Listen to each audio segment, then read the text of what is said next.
Ali radhiyallohu anhu aytadilar. Insonning qalbining tub-tubiga ham har kim kira olmaydi. Har kimga ham emas insonning qalbining tub-tubiga kirishlik.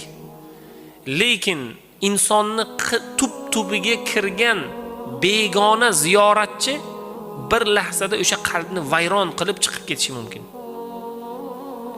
Shuning uchun bugun muomalada, odamlar bilan so'zlashuvda, odamlar bilan xatti harakatlarda sabr bilan, shukr bilan, o'zingizni bilgan holatda siz qanchalik inson bo'lsangiz, sizni ro'parangizda turgan inson ham inson, uni ham Alloh aziz qilgan.